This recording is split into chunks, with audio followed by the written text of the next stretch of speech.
Halo para penggemar dan pecinta fisika, pada video kali ini saya akan melanjutkan pembahasan ujian masuk UGM. Ini bagian yang kelima. Soal nomor 1, pada gambar di bawah dua muatan titik min Q dan plus 2Q terpisah sejauh 4 cm. Titik A berada di tengah garis menghubung kedua muatan tersebut dan titik B berada sejauh X dari muatan plus 2Q.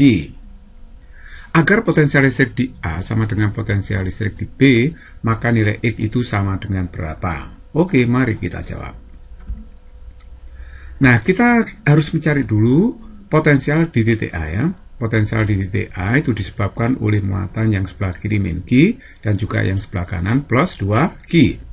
Jadi kalau kita hitung, potensial di A itu adalah oleh muatan yang di kiri K min Q per 2, karena jarak titik A ke min Q itu 2 kan ya.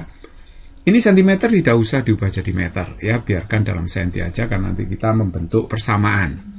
Nah, terus oleh muatan plus 2Q, potensial di A itu adalah K kali 2Q per 2 karena jaraknya juga 2 cm. Ingat titik A itu di tengah kedua muatan itu. Nah, ini kalau saya jumlah adalah setengah kaki hasilnya. Kalau potensial di titik B, ini juga disebabkan oleh muatan min Q juga plus 2Q. Nah, oleh muatan min Q berarti K min Q, jarak B ke muatan min Q itu adalah 4 plus X. Makanya di sini 4 plus X ya. Nah, sedangkan yang disebabkan oleh muatan plus 2Q berarti K kali 2Q, jarak B ke 2Q adalah X. Jadi K kali 2Q per X. Nah, ini kalau saya total hasilnya seperti ini. Kakinya dikeluarkan dalam kurung min 1 per 4 plus X plus 2 per X. Oke, dikatakan dalam soal potensial di A dengan di B itu sama. Kita samakan aja. Ya, sedangkan potensial di A kita sudah tahu setengah kaki, sedangkan di B ini kan saya masukkan di situ. Nah, terus kemudian kakinya saya coret sehingga tinggal ini ya. Nah, terus kemudian ini saya samakan penyebut, saya kalikan aja untuk menyamakan penyebut. Jadi 4 plus X dikali X. Nah, ini juga dikali ya. Jadi min 1 kali X, min X, 4 kali 2, ini 4 kali 2, nanti 2 kali X gitu kan ya, atau 2 kali 4 plus X, gitu ya, yang bawah 4X kali X, gitu ya. Nah, sekarang berarti ini saya kalikan aja, 4X dikalikan kali X kuadrat berarti ya. Nah, ini saya kalikan juga ke sana, berarti min 2X, jadi ini 8 kali 2, 16, 2X kali 2 adalah 4X. Nah, ini saya sederhanakan, X kuadratnya biarkan di ruas kiri, 4X saya lempar ke ruas kanan, tapi ini 4X juga ya, jadi 4X ketemu 4X ya sudah dicoret aja, tinggal min 2X plus 16. Jadi kalau begitu X kuadrat plus 2X min 16 sama dengan 0. Kita menemukan persamaan kuadrat. Nah, nanti kita selesaikan dengan apa? Kalau memfaktorkan susah ya pakai rumus ABC aja. Sepertinya difaktorkan susah ini, pakai rumus ABC aja. Jadi kalau begitu, ini min B plus minus akar B kuadrat min 4AC per 2A. Nah, sekarang perhatikan, di sini A-nya adalah koefisien E kuadrat 1 ya, B-nya 2, C-nya min 16. Jadi kalau begitu kita masukkan aja, min B berarti min 2 plus minus akar B-nya adalah 2 kuadrat, min 4, A-nya 1, sedangkan C-nya min 16 per 2A. Nah, A-nya kan sudah diketahui tadi ya, 1. Oke, jadi kalau begitu, perhatikan di sini, X itu nggak boleh negatif karena jarak. Karena harus positif, maka yang kita pilih bukan minnya, tapi plusnya. Jadi ini kita pilih plusnya ya. Nah, ini 4 kali 16 di sini, jadi ini 4-nya bisa dikeluarkan, 1 plus 16, jadi ini bisa juga ditulis 2 akar 17. Akhirnya kita dapatkan min 1 plus akar 17, atau boleh ditulis akar 17 min 1 cm. Jadi kalau begitu jawaban yang tepat adalah E. Jadi X tadi tidak usah diubah dalam meter ya. Kalau nanti senti hasilnya juga senti gitu ya. It's very easy. Nomor 2, dua kapasitor pelat sejajar dengan kapasitas masing-masing 1 mikrofarad dan 2 mikrofarad dimuati dengan cara disambungkan ke sebuah baterai 5 volt. Setelah itu keduanya dilepaskan dan baterai dan disambungkan dengan sebuah kabel sehingga pelat yang muatannya berlawanan tanda terhubungkan. Muatan listrik akhir antara pelat pada kapasitor 2 mikrofarad adalah berapa ya? Kita jawab. Jadi pertama kapasitor itu dicas pakai baterai 5 volt ya. Aki juga boleh 5 volt, ini juga 5 volt, tegangannya sama. Jadi nanti C1 dan C2 ini akan bermuatan listrik. Jadi C1 tadi kan 1 mikrofarad, C2-nya adalah 2 mikrofarad.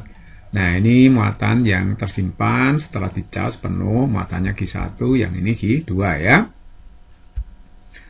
Nah, kita bisa mencari Q1 dan Q2. Setelah dicas, Q1 itu C1 kali V1 berarti 1 dikalikan dengan 5, berarti dapat muatan 5 mikrokulum. Nah, Q2-nya C2 kali V2 berarti 2 kali 5 berarti dapat 10 mikrokulum. Nah, setelah itu dia dihubungkan seperti ini, di paralel ya. Tapi min-nya ketemu plus, plusnya ketemu min.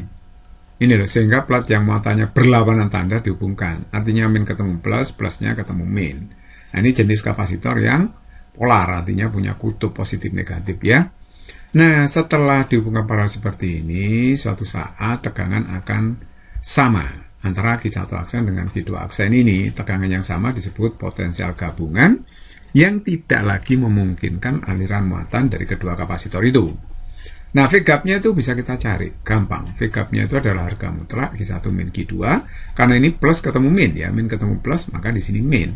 Kalau plus ketemu plus, bagaimana? Min ketemu min, ya ini plus ya. Jadi kalau plus ketemu min, ada penghilangan muatan di situ.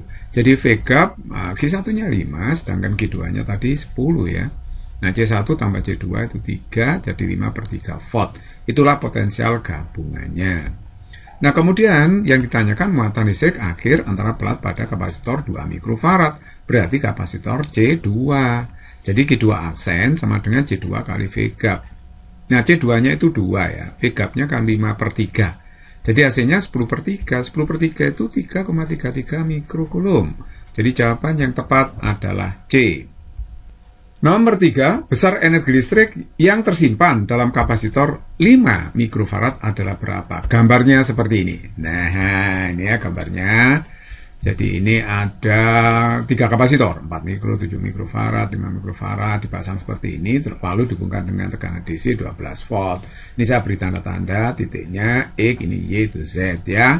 Oke, yang ditanyakan, energi listrik yang tersimpan dalam kapasitor 5 mikrofarad. 5 mikrofarad yang ini ya. Caranya gimana? Caranya kita cari C totalnya dulu.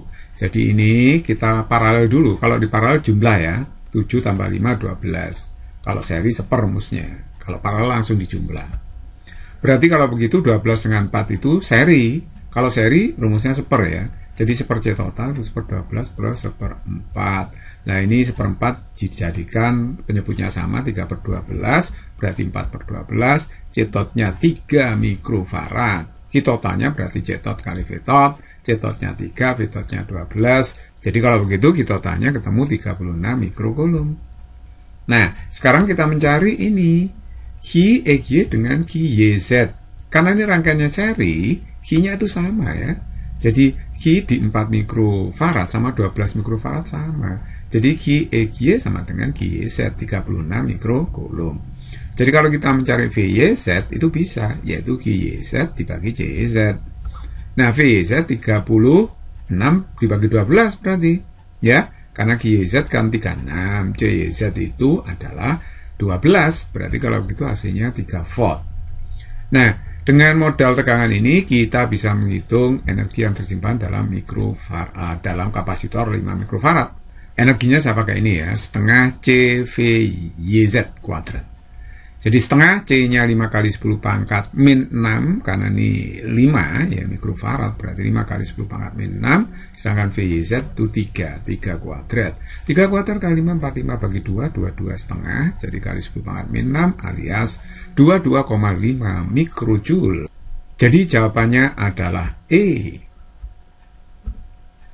Nomor 4, ion positif dengan massa 1000 kali massa elektron dan dengan muatan 10 kali muatan elektron dipercepat oleh beda potensial 80 volt. Bila ion itu mula-mula rehat itu berarti diam sejenak, maka energi kinetik ion tersebut setelah melewati beda potensial di atas bernilai sekitar berapa? Oke, ini muatan elektronnya diketahui ya, yaitu min E. Elektron itu muatannya negatif ya. Nilainya ini 1,6 kali 10 pangkat min 19 kulum. Nah, ini nilai muatan elektron ya. Nah, massa ionnya adalah 1000 kali massa elektron. Nah, sedangkan beda potensial mempercepat 80 volt. Nah, Ki ionnya 10 kali muatan elektron. Muatan elektron tadi kan E ya di sini ya. Karena ini ionnya positif, ya minnya nggak usah diikutkan. Nilainya kan E, 1,6 kali 10 pangkat min 19 Coulomb. Saya biarkan dalam bentuk E, jadi 10E gitu ya.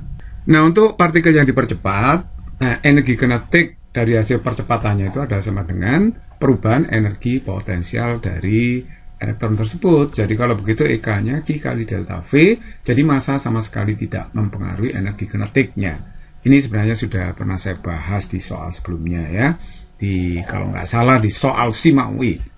Nah, jadi EK-nya itu Q kali delta V, berarti Q-nya 10E, delta V-nya 80V. Jadi ini kan berarti 800 eV ya, elektron volt. Jadi 800 elektron volt. Atau boleh ditulis 0,8 kilo elektron volt. 1 elektron volt itu sama dengan 1,6 kali 10 pangkat min 19 Joule. Jadi jawaban yang tepat itu adalah D ya. Physics is very easy and fun. Semoga bermanfaat.